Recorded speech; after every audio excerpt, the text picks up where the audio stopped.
Ladies and gentlemen, I'm Jessica. Ask you something. A 72-year-old patient once sat across from me and say I've been doing it the same way for 50 years, but lately something feels wrong. He wasn't sick. He wasn't on new medication. But what was quietly harming his health, his heart, his prostate, even his ability to feel was the way he was masturbating. Not the act itself, but how he was doing it. And like so many older men, he had no idea it was slowly damaging his body. A urologist with over 12 years of experience helping men over 60 maintain strength, circulation, and confidence without shame, pills, or confusion. You've been told masturbation is healthy and it can be when done right. But after 60, certain private habits can quietly become harmful without a single warning sign. In this video, I'll reveal the 7 masturbation mistakes older men make and how to fix them before they affect your energy, your performance, or your long-term health. And trust me, mistake number 6 is the one almost every man gets wrong. Let's get started. Before we dive in, take a second to subscribe and turn on the bell. I share real medical insights for men over 60 every week. And in the comments, tell me where are you watching from. I always love seeing our community from around the world. Now let's start with the first mistake, one that silently reshapes how your brain and body experience pleasure. Mistake 1, using porn as the primary stimulus. Over the years, I've had countless men in their late 60 seconds and 70 seconds come to me with the same quiet confession. Doc, I can't feel much anymore, and I don't know why. They're overstimulated. You see, after 60, your brain's dopamine system, the system responsible for pleasure, motivation, and satisfaction, becomes less flexible. It doesn't bounce back as quickly as it used to. When you rely on constant, high-intensity adult content, your brain gets flooded with stimulation it was never designed to handle. Clip after clip, novelty after novelty, your brain adapts by numbing itself. So even if your body is healthy, your brain stops responding the way it used to. Real touch starts to feel dull. Intimacy feels distant. Pleasure becomes mechanical. And what's worse, most men think it's just getting older. It's not. It's dopamine fatigue. Your brain's way of saying, I can't keep up with this level of artificial excitement. If you've noticed that your sensitivity or interest has faded, this may be why. The fix: reset your brain. Take a 14-day break from visual stimulation. Relearn pleasure through touch, through breath, through presence. Let your body remember what natural arousal feels like, not the endless scroll of dopamine overload. And speaking of habits that seem harmless, but aren't, the next mistake is about where many older men do it. Mistake 2, masturbating while sitting on the toilet. I know it sounds harmless, even convenient. For many older men, the bathroom becomes their most private space. The door locks, no interruptions, a place that feels safe. But here's the hidden danger. That position, hunched forward, sitting for long periods, restricts blood flow to your pelvic region. And after 60, circulation is everything. Blood flow supports your prostate, your erection strength, and even your bladder function. But when you compress those arteries and nerves, especially while stimulating yourself, you quietly damage the very systems that keep you healthy. I've seen it in my clinic again and again. Men who develop groin aches, weak flow, dribbling after urination, or pelvic tension and never realize it started from sitting too long in that posture. Your pelvic region needs space and movement to stay healthy. So, next time, avoid sitting or hunching over. Try standing, reclining, or even lying down. Give your body room to breathe. Your prostate will thank you for it. And if that one surprised you, the next mistake is even more common, and it's not about position, it's about pace. Mistake 3, rushing the experience. One of the most harmful habits I see, especially in older men, is treating self-pleasure like a chore. Let's just get it over with. I hear it all the time. But when you rush, you send your nervous system the wrong message. Your heart rate spikes too quickly. Blood vessels constrict. Your body doesn't enter the calm oxytocin-rich state that releases healing hormones and boosts mood. You may climax, but your body doesn't receive the true benefit of release. Instead of feeling satisfied, you feel drained. Instead of energized, you feel empty. And over time, that pattern rewires your brain. Pleasure becomes shallow and disconnected. You lose sensitivity, stamina, and interest. The fix: slow down. Let each moment be intentional. Your nervous system now thrives on calm stimulation, not fast tension. There's no finish line anymore, only connection. And speaking of connection, the next mistake involves a part of your body that most men completely overlook. Yet, it's responsible for everything from control to confidence. Mistake 4, ignoring the pelvic floor. Most men have never heard of their pelvic floor, but it's one of the most crucial muscle groups in your entire body, especially as you age.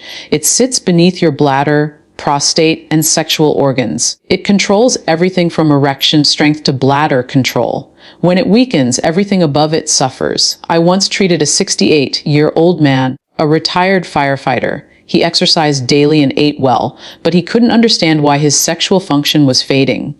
The culprit, a weak pelvic floor. Years of sitting, stress, and disconnection from that area had caused his foundation to deteriorate. And when you masturbate without engaging those muscles, or worse, by pushing down or holding tension, you weaken them even further. That's why some men experience post-uration dribbling, weaker erections, or reduced sensation. The solution: pelvic floor activation. Try this. During arousal, gently contract the same muscles you'd use to stop urinating midstream. Hold for a few seconds, then release. This builds awareness, tone, and circulation. With consistency, it can restore both control and confidence. And that brings us to a question many men quietly wonder about. How often is too often or not enough? Mistake 5, getting frequency wrong, too high or too low. This topic makes many men uncomfortable. Some worry they're doing it too often. Others feel they've gone too long without. Here's the truth. Both extremes can harm your balance. Too frequent and your prostate can become irritated, your energy dips, your recovery slows. Pleasure becomes routine instead of renewal. Too infrequent and you risk stagnation, poor blood flow, nerve dullness, even atrophy from disuse. The body was designed for rhythm, not extremes. In my experience, for most men over 60, 1-2 times per week is the sweet spot, done with awareness and intention. That rhythm maintains hormonal balance, keeps blood flowing, and prevents both stagnation and fatigue. This isn't about rules. It's about listening to your body. Because at this age, your body speaks quietly and your job is to hear it.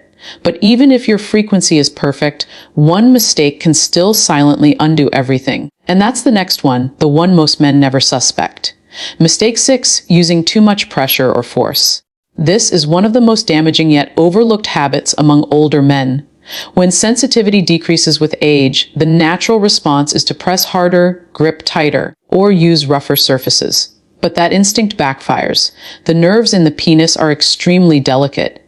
Years of excess pressure can lead to micro tears, scar tissue, reduced elasticity, and even curvature, a condition called Peyronie's disease. I've seen men who slowly lost feeling not from age, but from trauma caused by too much friction. Force doesn't bring feeling back. It destroys it over time. This also rewires your brain. Pleasure becomes something you fight for instead of relax into. And that tension blocks the very circulation and hormones that create satisfaction. So be gentler. Your body responds to patience and care, not punishment. And that leads us to the final mistake, the one that isn't physical at all, but emotional. And it might be the most powerful of all. Mistake 7, masturbating without emotion, connection, or intention. This one breaks my heart the most. Over time, many older men stop feeling connected during self-pleasure. It becomes mechanical, routine, quiet, joyless. They're not doing it for pleasure anymore. They're doing it out of habit or loneliness. But when masturbation loses emotion, it also loses its healing potential. Your brain stops releasing oxytocin, the connection hormone that eases anxiety and builds happiness. Dopamine no longer replenishes motivation. You might climax but feel empty right after. That's not age. That's disconnection. Even solo touch can be sacred. It can be a moment of gratitude, a way to reconnect with your body, your breath. Touch yourself not to escape, but to reconnect, not for release, but for renewal. Your body is still yours. It still feels. It still matters. And when you bring emotion and mindfulness back into that space, your entire nervous system heals in ways medicine can't measure. Now that we've covered the 7 mistakes, let's bring it all together into simple, practical steps. Cut down visual overstimulation. Focus on sensation and imagination instead of screens. Change your environment. Avoid the toilet. Use a relaxed, reclined position that supports circulation. Slow your rhythm. Treat the experience as relaxation, not urgency. Engage your pelvic floor. Light contractions build control and awaken nerve pathways. Find your natural frequency. 1-2 times per week, mindfully done, supports prostate and hormonal health. Use gentle touch. Always prioritize blood flow and comfort, not force. Reintroduce emotion, gratitude, breath, and connection are the most powerful performance enhancers. If you've made it this far, I want to speak to you not just as a doctor, but as a woman who spent 12 years listening to good men struggle silently. You are not past your prime. You are simply evolving. Your body is asking for a new kind of attention, one built on awareness, not habit. And when you give it that, everything changes. Pleasure returns, confidence returns, and connection with yourself or a partner begins to feel alive again. Aging is not the end of vitality. It's a shift in how you relate to your body. So, slow down, be curious again. Your body is still speaking. You just have to listen. If this video helped you, give it a like and share it with another man who needs to hear this message. And don't forget to subscribe. I'm Dr. Narita, and every week I share real medical insights to help you live stronger, longer, and more connected at any age. Because your best years aren't behind you. They're right here in how you choose to care for yourself,